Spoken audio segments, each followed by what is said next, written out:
Hello student आज हम लोग न्यूटन्स लॉज ऑफ मोशन से रिलेटेड एक बहुत ही इंपॉर्टेंट और इंटरेस्टिंग मिसकंसेप्शन को क्लियर करने वाले हैं। ये इतना इंटरेस्टिंग या इंपॉर्टेंट क्यों है? क्योंकि मैक्सिमम स्टूडेंट्स इसमें गलत होते हैं। अगर 100 स्टूडेंट्स की बात करें तो 100 में से 80 से ज़्यादा स्टूडेंट्स इसमें गलत होते हैं, उनका कंसेप्ट गलत होता है और वो गलत समझकर ही प्रोसीड करते चले जाते हैं। और उससे भी ज़्यादा इंटरेस्टिंग बात यह है कि मैक्सिमम टाइम तो आंसर भी आपका सही आ जाता है, मतलब wrong method but right answer वाली कुछ बात है। तो वीडियो को शुरू करने के पहले अगर आप चैनल पे नए हैं तो प्लीज चैनल को सब्सक्राइब कर ले, बेल आइकन को प्रेस कर ले, सो दैट कि जब भी कोई न्यू वीडियो अपलोड किया जाए आपको उसका नोटिफिकेशन तुरंत मिल सके। और साथ ही साथ आपका फिजिक्स में किसी भी तरह का कोई कंफ्यूजन है, चाहे वो थ्योरी से रिलेटेड हो या फिर नीट या जेईई के किसी क्वेश्चन में कोई आपका कोई कंफ्यूजन है अगर है तो आप उसे कमेंट बॉक्स में दे सकते हैं। तो चलिए शुरू करते हैं आज की क्लास को। देखिए क्वेश्चन है शशिकला, इनका क्वेश्चन है are the two forces mg with and N normal force, जो दो फोर्स हम लोग mg और n दिखाते हैं, acting on a block which is placed on a horizontal surface are example of action reaction pair? If no then why not, and then why we equal the two forces, and if yes then how. Very interesting, समझिएगा। और बहुत ही अच्छी तरीके से इन्होंने question को clear किया है, पूछा है। इनका क्वेश्चन है, सपोज कीजिए कि आपके पास मान लिया ये एक टेबल है, इस टेबल पे सपोज कीजिए एक ब्लॉक रखा हुआ है, मान लेते हैं इस ब्लॉक का मास है m। चलिए ठीक है। अब नॉर्मली हम लोग क्या करते हैं, नॉर्मली मैक्सिमम स्टूडेंट्स क्या करते हैं कि हाँ ठीक है सर, इस पे एक फोर्स ये mg हुआ, mg फोर्स, और एक दूसरा नॉर्मल रिएक्शन फोर्स, ये टेबल भी उतना ही वैल्यू का और ऊपर की ओर अपोजिट डायरेक्शन में, ठीक है, एक फोर्स लगा देता है। कंसेप्ट क्या है, समझ क्या रहे हैं कि न्यूटन्स के तीसरे नियम के हिसाब से, Newton's third law, for every action there is equal and opposite reaction, ठीक है ना। तो एक mg वैल्यू का फोर्स नीचे लगा तो उतना ही वैल्यू का फोर्स जस्ट अपोजिट डायरेक्शन में लग गया। एंड चूंकि ये लॉ ही कह रहा है कि for every action there is equal and opposite reaction, equal and opposite भी है और इक्वल भी होगा, एंड दैट्स व्हाई नॉर्मली हम लोग क्या करते हैं कि n इक्वल्स टू mg कर देते हैं, करते हैं ना, मैक्सिमम स्टूडेंट करते हैं और ये यही समझकर करते हैं। इसमें कंफ्यूजन का एक बड़ा कारण क्या है कि बहुत बार बहुत से स्टूडेंट्स, इवन टीचर भी, ये जो नॉर्मल फोर्स होता है इसको नॉर्मल रिएक्शन फोर्स भी कहते हैं, जिसके चलते क्या होता है कि कंफ्यूजन और बढ़ जाता है। ये नॉर्मल रिएक्शन फोर्स, तो रिएक्शन वर्ड के चलते भी ऐसा फील होता है प्राइमा फेसी कि भाई हाँ ठीक है भाई, ये एक्शन रिएक्शन पेयर है, एक्शन रिएक्शन पेयर है, और जिसके चलते ये दोनों का वैल्यू बराबर होगा, n equals to mg। Clear है? तो क्या ये सही है? इनका क्वेश्चन है क्या ये एक्शन रिएक्शन पेयर हैं? Newton's third law of motion में क्या होता है, एक फोर्स लगाते हैं किसी ऑब्जेक्ट पे, दूसरा ऑब्जेक्ट भी उतनी ही वैल्यू का फोर्स लगाता है। तो ये दो जो फोर्स हैं n और mg, क्या ये एक्शन रिएक्शन फोर्स के एग्जाम्पल हैं? अगर हैं तो कैसे हैं? क्लियर है? अगर हैं तो कैसे है, ये हम लोगों को क्लियर करना है। और अगर ये नहीं है, एक्शन रिएक्शन पेयर का एग्जाम्पल नहीं है न्यूटन के तीसरे नियम के हिसाब से, तो भी हम बराबर इसको फिर क्यों कर देते हैं? क्लियर है क्वेश्चन? चलिए स्टूडेंट, इस क्वेश्चन को क्लियर करने के लिए पहले आप समझिए कि न्यूटन का तीसरा नियम क्या होता है, what is Newton's third law. थोड़ा सा ब्रीफ में समझिए न्यूटन्स थर्ड लॉ इन थियल है। सपोज कीजिए कि मान लिया यहाँ पर एक वॉल है, चलिए ठीक है, आप मान लिया दिस इज यू, ओके। अब क्या है, आप इस वॉल पे सपोज कीजिए सर्टेन वैल्यू का फोर्स लगाते हैं, सर्टेन वैल्यू का एफ वैल्यू का फोर्स लगाते हैं। आपने वॉल को पुश किया, आपने सर्टेन वैल्यू का फोर्स लगाया, लाइक ऐसे फोर्स लगाया, क्लियर है। तो वॉल भी क्या करेगा, आप पर उतना ही वैल्यू का, सेम वैल्यू का, एफ वैल्यू का, अगर ये 10 न्यूटन का फोर्स लगा रहे तो ये भी 10 न्यूटन का फोर्स, लाइक दिस, ठीक है। आप पर अपोजिट डायरेक्शन, इस डायरेक्शन में आप पर लगाएगा, आप पर लगाएगा। समझिएगा यहाँ पर दो एजेंट इन्वॉल्व है, टू थिंग्स आर इन्वॉल्व, एक आप है, एक वॉल है, कोई तीसरा नहीं है। एक आप है, एक वॉल है। आपने वॉल पे लगाया जितना वैल्यू का फोर्स, उतना ही वैल्यू का फोर्स वॉल भी आप पर अपोजिट डायरेक्शन में लगा दिया। जाहिर सी बात है, आप पर लगाने के लिए जस्ट अपोजिट डायरेक्शन में लगाना होगा।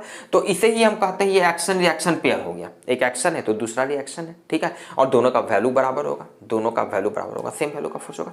This is Newton's third law. अब यहाँ पर समझिए, यहाँ पर देखते हैं कि n और mg, अब ये एक्शन रिएक्शन पेयर है कि नहीं। तो इस चीज को क्लियर करने के लिए पहले क्लियर कीजिए कि ये n फोर्स जो है कौन किस पर लगा रहा है, mg फोर्स जो है कौन किस पर लगाना, पर इस चीज को क्लियर कीजिए। देखिए mg तो बहुत ही क्लियर है, mg क्या है, इस ब्लॉक का मास m है, तो कोई भी ऑब्जेक्ट जिसका मास m है उस पर अर्थ जो है अपने सेंटर की ओर mg वैल्यू का एक ग्रेविटेशनल फोर्स लगाती है। वेरी क्लियर, ये तो आपको पता है। सपोज कीजिए मान लिया ये अर्थ है, ये अर्थ है and this is the centre of earth, ठीक है ना। तो अर्थ जो है इस पर mg फोर्स नीचे की ओर लगा रहा है, ठीक है। ये फोर्स लग रहा है ब्लॉक पर, on block bye earth, clear है। चलिए, अब ये नॉर्मल फोर्स कौन सा फोर्स है? ये नॉर्मल फोर्स सिंपली कंसेप्ट क्या है कि आप जब भी किसी ऑब्जेक्ट को किसी भी फ्लोर पर, किसी सरफेस पर रख देते हैं तो क्या करेगा? ऑब्वियसली उस सरफेस को प्रेस करेगा, जिसके चलते क्या होता है, वो सरफेस जो है अपने सरफेस के परपेंडिकुलर डायरेक्शन में नॉर्मल फोर्स लगा देता है। नॉर्मल ये वर्ड आया है इनफैक्ट मैथमेटिक्स से। नॉर्मल का मतलब ही होता है परपेंडिकुलर मतलब कि अगर ये हॉरिजॉन्टल सरफेस है, इस पर हम रखेंगे तो जैसे ही ब्लॉक को रखेंगे, ये ब्लॉक इस सरफेस को क्या किया, पुश किया, तो ये सरफेस जो है इस ब्लॉक पर अपने सरफेस के परपेंडिकुलर नॉर्मल डायरेक्शन में फोर्स लगा देगा। और यही कारण होता है कि बहुत बार सपोज कीजिए अगर किसी इंक्लाइंड सरफेस पे इस तरह के सिचुएशन को हम लोग जब डील करते हैं तो इस केस में नॉर्मल फोर्स जो होता है इस सरफेस के परपेंडिकुलर, ये जो इंक्लाइंड सरफेस है उसके परपेंडिकुलर लगता है। दिखाते हैं ना, चलिए ठीक है। तो अब तो क्लियर है। देखिए इस ब्लॉक पर एक फोर्स mg जो लग रहा है, ये कौन लगा रहा है? ये लगा रहा है अर्थ लगा रहा है, ये अर्थ लगा रहा है इस ब्लॉक m पे, ठीक है। और इसी ब्लॉक m पर ये जो नॉर्मल रिएक्शन या नॉर्मल फोर्स जो लग रहा है n, ये कौन लगा रहा है? ये तो भाई इस पर टेबल लगा रहा है। समझ रहे हैं बात को? ये इस पर टेबल लगा रहा है, या जो हॉरिजॉन्टल सरफेस जो है, ये हॉरिजॉन्टल सरफेस इस पर लगा रहा है नॉर्मल फोर्स। तो क्या ये एक्शन रिएक्शन पेयर होगा? नहीं होगा। क्यों नहीं होगा? क्योंकि इस पे भले ये दो फोर्स तो लग रहा है, दोनों फोर्स अपोजिट डायरेक्शन में भी लग रहा है। अब इक्वल कैसे हुआ इसके बारे में बात नहीं कर रहे हैं। दोनों फोर्स अपोजिट डायरेक्शन में भी लग रहा है, लेकिन एक फोर्स इस पर लगा रहा है, ये टेबल लगा रहा है, और एक फोर्स अर्थ लगा रहा है, तब तो एक्शन रिएक्शन पेयर नहीं हुआ। क्योंकि एक्शन रिएक्शन पेयर के लिए तो दो ही एजेंट होना चाहिए, यहाँ पर तीन एजेंट है, समझिएगा। एक अर्थ हो गया, एक टेबल हो गया, एक ब्लॉक हो गया। अर्थ, टेबल, ब्लॉक हो गया, ठीक है ना। तो यहाँ पर क्या है, दो फोर्स जो लगा रहा है, दो अलग अलग एजेंट लगा रहा है, इसीलिए ये एक्शन रिएक्शन पेयर का एग्जाम्पल नहीं हुआ है। क्लियर है। चलिए, इवन इनफैक्ट अगर एक्शन रिएक्शन पेयर यहाँ पे एग्जाम्पल की बात करें तो देखिए ये अर्थ इस पे mg फोर्स लगा रहा है नीचे की ओर ब्लॉक पे, तो ब्लॉक भी अर्थ पर उतना ही वैल्यू का फोर्स mg ऊपर की ओर लगा रहा है। एकदम पक्का बात है। न्यूटन्स के तीसरे नियम के हिसाब से जितना अर्थ इस पे mg नीचे लगा है, ये भी अर्थ पे इतनी ही वैल्यू का फोर्स लगाया होगा। तो these are the examples of action reaction pair. ये दो फोर्स को हम कहेंगे एक्शन रिएक्शन पेयर का एग्जांपल है। क्लियर है। ये दो एजेंट इन्वॉल्व है, ब्लॉक और अर्थ, दोनों एक दूसरे पे इतना वैल्यू का फोर्स लगा रहे हैं। लेकिन यहाँ पर इस पर जो दो फोर्स लगा रहा है, दो अलग अलग एजेंट लगा रहा है। So these are not the examples of action reaction pair. अब उससे भी ज़्यादा इंटरेस्टिंग बात ये हो जाता है कि भाई जब ये एक्शन रिएक्शन पेयर नहीं है तब आप कैसे कह रहे हैं कि ये दोनों बराबर है?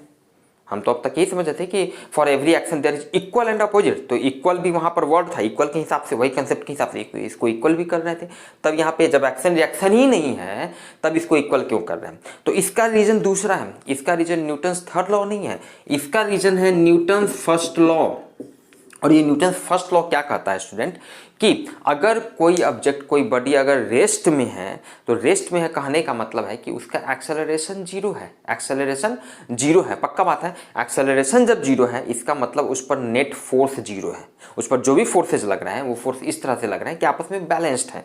एंड अकॉर्डिंगली हम क्या करते हैं, दोनों फोर्स को बराबर करते हैं। क्योंकि ये ब्लॉक जो है रेस्ट में है, इसका मतलब इस पर जो दो ही फोर्स लग रहा है, इस ब्लॉक पर तो दो ही फोर्स लग रहा है, एक n टेबल के द्वारा और एक mg अर्थ के द्वारा। और चूंकि ये ब्लॉक रेस्ट में है इसका मतलब पक्का बात है कि ये दोनों फोर्स जो है बराबर होगा। और अकॉर्डिंगली हम n = mg लिखते हैं। रीजन न्यूटन फर्स्ट लॉ, न कि एक्शन रिएक्शन पर, इसलिए हम बराबर कर देते हैं। So this is the correct explanation.